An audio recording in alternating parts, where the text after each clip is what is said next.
Fala pessoal, tudo bem? Tudo tranquilo? Professor Guilherme Corrêa de volta aqui para a nossa parte 2 do tema suspensão do processo.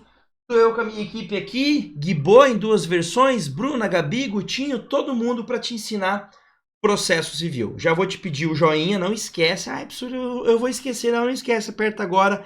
Se não é inscrito, se inscreve. Tem uma galera que assiste as minhas aulas e não é inscrito, é uma vergonha, pô. Me ajuda. Meta agora, chegar em 20 mil inscritos, tá? Estamos aí com 12 mil aproximadamente, meta 20 mil. E a meta, claro, a mais ousada é ter a plaquinha do YouTube, né? Aí eu vou ter que arrumar um lugar no estúdio para pôr quando a gente chegar com 100 mil inscritos. Legal? Vamos lá então para entender agora as hipóteses, as causas de suspensão. Elas estão previstas em lei. Aonde? Aqui, ó. Começa pelo artigo 303. A gente vai ter uma hipótese escondida no 315, mas isso a gente vê depois. Então vamos lá começar a analisar as hipóteses de suspensão. Aqui é uma análise do texto de lei, mas claro, com alguns aprofundamentos teóricos importantes e práticos. Suspende-se o processo 1. Pela morte ou pela perda da capacidade processual de qualquer das partes, de seu representante legal ou de seu procurador. Aqui é a hipótese que gera mais confusão. Professor, a pessoa morre, não acaba o processo? Calma lá. Por quê? É óbvio que se eu estiver falando de uma ação judicial que não é transmissível pela herança, é natural que a morte dessa pessoa gere a extinção do processo. Um exemplo, professor, em que a pessoa morre e o processo acaba? Vou dar um exemplo muito simples. Um casal, João e Maria, estão num divórcio litigioso. O João morre. O processo vai continuar com os herdeiros dele para se divorciarem da própria mãe? Claro que não, né? Então, nesse caso, é uma ação intransmissível para a herança, porque trata de um direito personalíssimo, o direito dele se divorciar da Maria. Quando ele morre, a ação acaba. E se fosse o contrário, a ação fosse da Maria contra o João e o João morresse, mesma coisa, ia acabar. A Maria estava lutando por um divórcio e agora virou viúva, acabou. Então, algumas ações você nem vai ter a suspensão porque vai gerar a extinção. Agora, quando são ações que se transmitem pela herança, a morte, a perda da capacidade processual, geram a suspensão para quê? Para que você regularize isso daí. Como é que regulariza? Morreu o autor. Quem que vai? Os herdeiros entram no lugar, o espólio entra no lugar. Perdeu capacidade processual, vai ter que suspender para alguém vir ali, por exemplo, e auxiliar essa pessoa por meio de assistência, por meio de representação, não sei, vai depender do caso concreto. Mas o importante é, para que haja essa regularização, a lei prevê o quê? Que o processo seja suspenso. Tá? E aqui eu vou trazer algumas informações mais completinhas sobre isso. Então, a primeira aqui, ó, que eu coloco ali, ó. No caso de perda da capacidade processual, haverá a necessidade de regularização da representação sob pena de extinção. Isso, claro, se for no polo ativo, né? No polo passivo. Aqui, eu te convido a conhecer as regras lá do artigo 76 do CPC. Dá uma lidinha lá. Se você quiser que eu explique com mais detalhes essa regra, me pede aqui embaixo que eu faço um vídeo para explicar. Mas basicamente é o seguinte, você perdeu a capacidade processual, suspende o prazo, o juiz fixa suspende o processo, o juiz fixa um prazo razoável para que haja regularização desse problema aí, e aí, não regularizado, se é o autor o processo é extinto, se é o réu o processo vai correr a revelia dele. É isso, tá? A ideia é essa, tá? Agora, sobre a morte, o CPC traz um regramentinho mais completo. Olha lá. Ele diz o seguinte. Primeira coisa. Não ajuizada a ação de habilitação, por quê? O que é isso?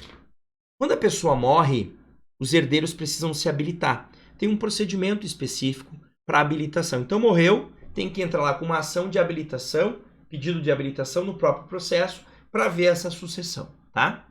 Agora, se não for feita essa habilitação, o código vai dizer, olha lá, não ajuizada a ação de habilitação ao tomar conhecimento da morte, o juiz determinará a suspensão do processo e observa o seguinte. 1. Se quem faleceu foi o réu, o que ele faz? Olha, o réu morreu e os herdeiros do réu não vieram fazer a habilitação.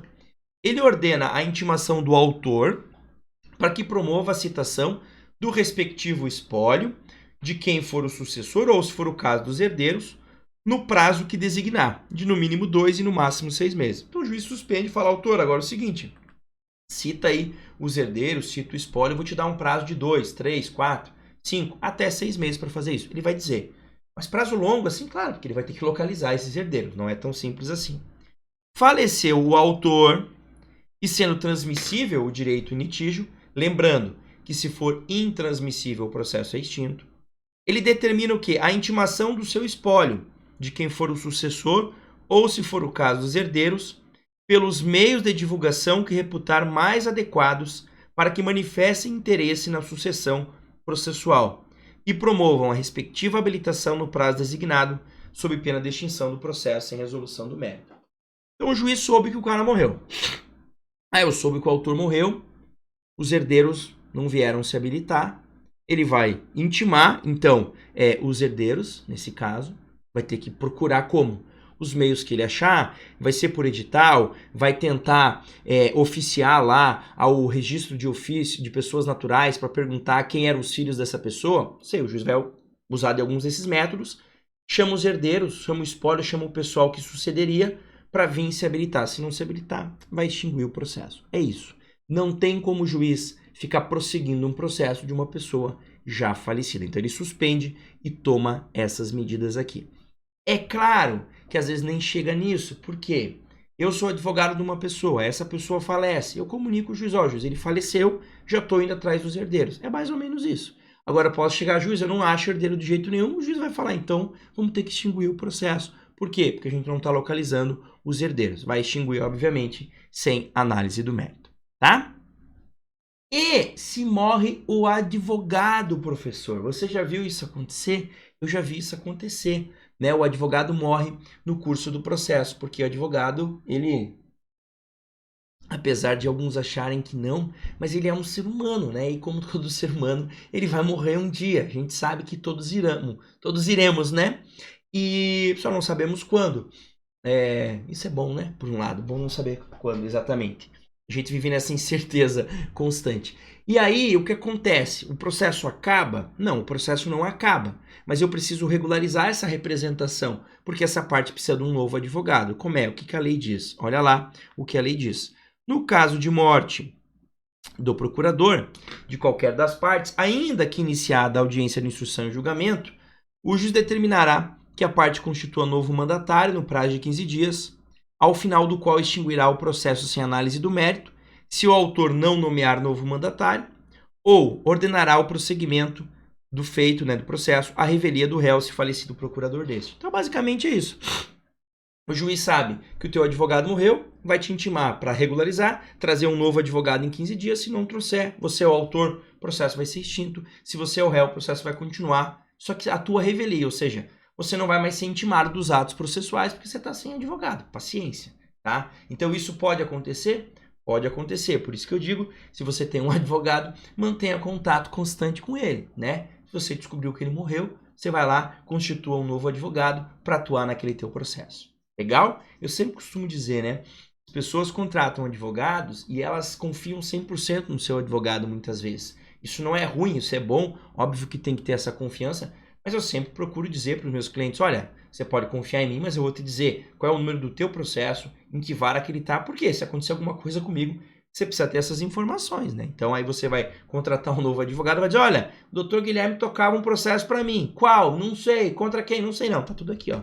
Eu sou o autor, o fulano é o réu, o número do processo é esse, tramita em tal localidade. Então faça isso quando você estiver advogando, o teu cliente vai ajudar bastante ele, caso aconteça alguma coisa com você. Beleza? Tranquilo? E aí as duas últimas hipóteses que a gente vai ver nessa aula, para ela não ficar muito gigante, primeira delas, a convenção das partes. As duas partes pedem para suspender, aquela situação que eu disse para vocês lá no início da aula, né? Na primeira parte. Às vezes as partes pedem para suspender porque estão tentando ali fazer um acordo. Beleza. Só que o prazo máximo de suspensão nesse caso é de 6 meses, tá? Prof, eu já vi o juiz renovar essa suspensão. Eu também já vi. Isso acontece muito, tá? Você pede a suspensão por 6 meses, por exemplo, aí o juiz fala assim, olha, Após o prazo, retome o prosseguimento. Aí acabou o prazo de suspensão, ele intima para dar prosseguimento. Aí você diz, olha, ainda estamos numa tentativa de acordo, queria um novo prazo. Tem juiz que defere, tem juiz que não. O comum é deferir, tá? É bem comum deferir. Claro que o juiz vai ter que entender o motivo dessa suspensão aí. Beleza? E a terceira hipótese que o código traz, pela arguição de impedimento ou de suspeição. E aqui eu trago duas observações importantes. A primeira delas é o que a gente espera, né? O juiz pode reconhecer o impedimento e suspeição imediatamente e enviar os autos ao substituto legal.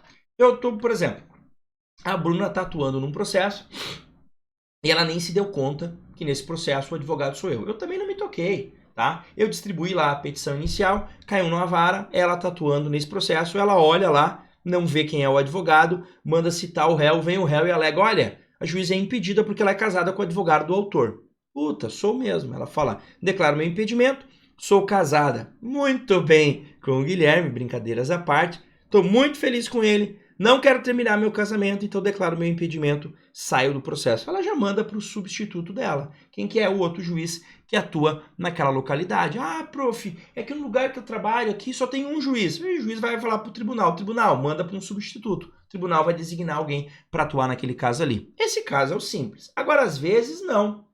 Às vezes você alega, por exemplo, a suspeição do juiz por amizade íntima. E o juiz diz, eu não sou amigo íntimo dessa pessoa. Ah, você saiu numa foto com ele. Sim, nós estávamos num evento jurídico, lançamento de um livro, e reuniram todas as pessoas que estavam nesse lançamento por uma foto. E por uma coincidência eu estou do lado dessa pessoa, mas eu não sou amigo dela. Ponto. Ele vai apresentar as razões dele para dizer que ele não é suspeito e vai mandar para o tribunal. Nisso o processo está suspenso.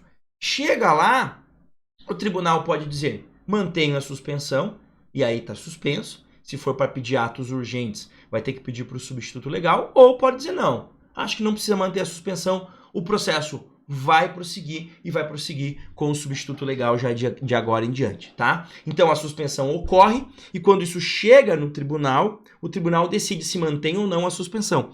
Não é que o tribunal vai suspender ou não, a suspensão já está, automática. Pela arguição do impedimento da suspeição, o processo está suspenso, tá? O tribunal vai decidir se mantém, continua suspenso ou não, ou libera o andamento do feito. Beleza? Tranquilo? É isso. Próxima aula a gente volta para ver as outras hipóteses de suspensão do processo. Beleza? Um grande abraço, bons estudos. Já deixa o teu joinha aí, se inscreve no canal, compartilha, manda isso aqui pro teu zap. Manda pro teu zap, manda para 3 amigos do zap. Ah, mas eles não gostam de direito. Então manda do mesmo jeito, só para fazer uma trollagenzinha com eles. Beleza? Um grande abraço e até mais.